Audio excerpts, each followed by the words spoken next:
Filmvision d'un côté et Prix Barré de l'autre, les marques sont parfois bien schizophrènes. Mais comment faire pour créer un territoire de marque qui puisse être cohérent sur tous les points de contact, sur toutes les opérations, et tout particulièrement sur les temps forts commerciaux? Eh bien, c'est la question avec laquelle est venue nous voir San Marco, une marque de café. Et donc, pour parler de cette collaboration entre l'agence et cette marque, je suis avec Alice. Salut Alice. Salut Thomas. Alice, tu es directrice conseil, donc tu as participé au pilotage et à la stratégie de cet accompagnement, de cette collaboration entre l'agence The Lynx et San Marco. Est-ce que tu peux revenir sur le contexte, comment cet annonceur donc est venu à nous? Alors cet annonceur qui est San Marco, qui vend du café en grande distribution, est venu nous voir parce qu'effectivement, ils avaient l'habitude de gérer tous leurs temps forts commerciaux de façon très tactique, les uns après les autres, sans forcément de fil rouge, avec à chaque fois une mise en avant de promotion ou de dotation, et sans raconter des éléments très différenciants sur la marque. Et du coup, ils avaient vraiment la sensation qu'il y avait besoin d'être un petit peu plus fort sur la marque en question. Et du coup, ils ont remis ce budget-là en compétition et ça a été tout l'objet en fait de les accompagner en leur disant que à partir du moment où il y avait un budget assez conséquent, environ 8 OP, 8 temps forts, on avait le temps nécessaire pour installer des prises de parole assez récurrentes en racontant des choses qui remontent un petit peu plus sur la différence de marque, sur la préférence de marque plus pérenne. Et c'est ce qu'on a fait. Donc on a redonné un petit peu de sens finalement à ces temps forts commerciaux qui étaient assez éloignés de l'existant, parce que San Marco est quand même une marque forte qui fait beaucoup de choses. Une marque forte qui a installé quand même un beau territoire de communication. Alors ma génération encore plus parce qu'il y avait des spots télé qui passaient très souvent, mais on est sur tout un système autour de l'art, le café dans tout son raffinement, à l'italienne, le café dans les règles de l'art. Donc c'était un petit peu notre point de départ, de repartir de cette stratégie du café à l'italienne dans les règles de l'art en définissant une stratégie propre aux opérations.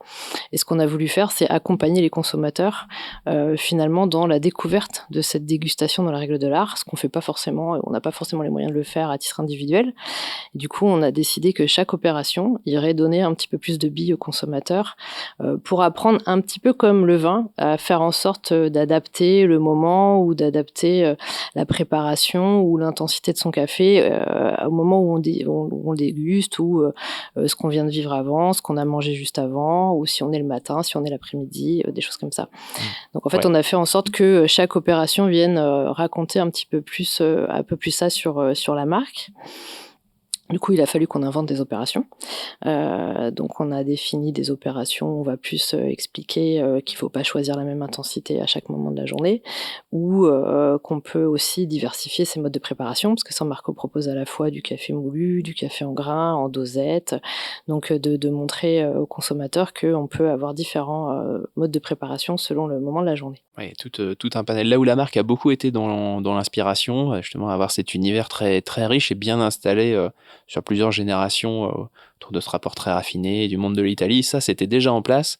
Là, il y a un nouveau rôle finalement qu'a pu prendre San Marco, qui est beaucoup plus dans la vulgarisation, dans la pédagogie de ce qu'est aujourd'hui ce moment, déjà ce qu'est la spécificité du café, et puis les moments autour du café, c'est ça. C'est ça, et on s'est attaché à ce qu'à chaque fois, il y ait cette histoire qui soit racontée. Alors, aussi bien dans le fond, on venait plus proposer une dotation. La dotation était plutôt au service de ce message qui était raconté autour de la préparation de la dégustation. Et puis, on a aussi décliné un territoire. On a voulu sortir un petit peu des clichés classiques de l'Italie, autour de la place Saint-Marc, etc. On a voulu réinventer des codes qui soient très visuels et visibles en grande distribution, là où il y a un enjeu quand même d'émergence. Et un territoire opérationnel qui se décline tout au long des opérations, mais tout en gardant des critères assez forts visuellement pour que la marque puisse être repérée assez facilement en grande distribution. C'est en effet l'un des points de cette opération. On n'est pas simplement dans du brand content, on est quand même sur un vrai temps fort commercial avec une logique de il faut émerger en linéaire, il faut que ça puisse apparaître, et donc il faut se donner les moyens d'être visible. Être visible, être repérable, donner envie d'acheter, et tout en racontant des choses intéressantes sur la marque. Oui. Donc voilà, retrouver aussi le sens. Donc on a ce territoire, ou en tout cas cette déclinaison sans doute plutôt du territoire sur les temps forts commerciaux, et on est allé un cran plus loin, on a prolongé ça aussi également avec du contenu. Alors oui, on a été un cran plus loin parce que c'est super quand on est effectivement en point de vente, qu'on est très visible et qu'on raconte une histoire à un moment donné. Mais l'enjeu de toutes ces marques qui n'ont pas forcément des budgets médias pour être présents dans les grands médias toute l'année, c'est quand même de continuer l'expérience. Et donc on a a travaillé avec l'équipe contenu à l'agence.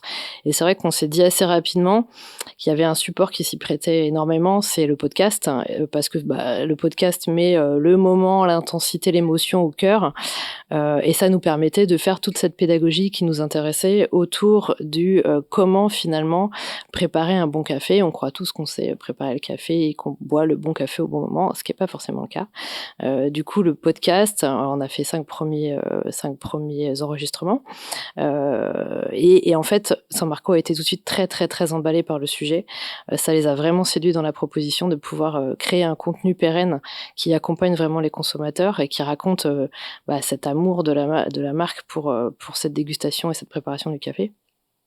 Et Luca Casadei, qui est un barista double champion d'Europe qui travaille pour San Marco, a tout de suite été super emballé par le projet. Il nous a accompagnés sur la définition des thématiques, justement les moments, quels sont les moments café, comment lui les voit, et faire tout un lien sur la façon de le préparer, de le consommer. Donc, il y a le café du matin. Exactement, c'était le premier numéro qu'on a enregistré, le café du matin, etc. Peut-être qu'on peut l'écouter d'ailleurs, Lucas, qu'on découvre un petit extrait, on se fait Café une petite Diem. Pause. Donc c'était Café Diem, un extrait en tout cas de Café Diem, et vous pouvez bien sûr retrouver tout ça directement sur toutes bonnes plateformes de podcast au nom de San Marco. Donc cette opération, en effet, voilà, il y a eu cette prolongation et qui est arrivée jusqu'en magasin, finalement, jusqu'en linéaire, puisqu'elle aussi, on l'a poussée jusque sur le packaging. C'est là où San Marco a vraiment joué le jeu à fond, c'est-à-dire que, évidemment, ils ont médiatisé, on sait aujourd'hui que faire un podcast et le noyer dans la masse, ça sert à rien, donc ils nous ont suivis sur les recommandations médias de l'agence pour faire en sorte que le podcast émerge, et cerise sur le gâteau, ils ont été jusqu'à, effectivement, packager tout leur pack en magasin avec la mise en avant du podcast de Luca Casadei, des sujets. Donc, on a vraiment une belle visibilité en magasin de ces podcasts. Ouais, c'est vraiment un acte fort d'aller jusqu'à modifier le packaging, où on sait bien que beaucoup de choses se jouent sur du packaging. Voilà, forcément, pour des marques comme ça en linéaire, c'est vraiment très fort d'être allé jusque-là. Tu l'as dit, il y a aussi une médiatisation aujourd'hui, donc l'opération, ou plutôt le premier volet de l'opération est lancé. C'est quoi les premiers résultats ? Ils sont très très bons, ils ont même dépassé les attentes qu'on avait. Aujourd'hui, on a plus de 3500 abonnés. Et on a dépassé aussi les 25 000 écoutes, donc ça va au-delà de ce qu'on espérait à la base. Et du coup, on vient de décider de lancer les 5 prochains pour la rentrée. C'est ça, donc 5 épisodes et donc 25 000 écoutes déjà. Et puis voilà, avec une démarche podcast qui, je trouve, est très premium en plus dans la proposition. Il y a quelque chose d'assez intimiste, d'assez expérientiel. Le fait de pouvoir aller chercher quand même une audience qui n'est pas si faible, c'est une belle réussite en effet. Ouais, on est d'accord. Ma dernière question, voilà, histoire que tout le monde puisse profiter de cette belle réussite justement qu'est San Marco, quel conseil tu donnerais alors pour que justement ces temps forts commerciaux puissent être cohérents et puissent servir un territoire de marque ? Trois éléments, je dirais. Le premier, c'est bien sûr raconter des histoires de marque, raconter des choses différentes sur la marque. Après, c'est évidemment avoir un territoire créatif, un fil rouge qui fait écho à celui de la marque pour des repères simples. Et du coup, le troisième point, c'est de travailler une stratégie de contenu qui fasse que l'expérience puisse aller un petit peu plus loin que les temps forts commerciaux présents en magasin, et que la marque puisse vraiment accompagner les consommateurs sur du long terme. Ouais, ça rend le bon moyen. L'enjeu est vraiment de créer de la cohérence, et pour ça aussi, voilà, faut être multi-support et aller de pas penser les temps forts commerciaux vraiment à part du reste. C'est ça. Okay, merci beaucoup Alice. Écoute, on y voit plus clair sur cette problématique. Je t'en prie. Et merci à tous d'avoir suivi cet échange. Plein d'autres problématiques vous attendent sur notre site, thelinks.fr. À bientôt.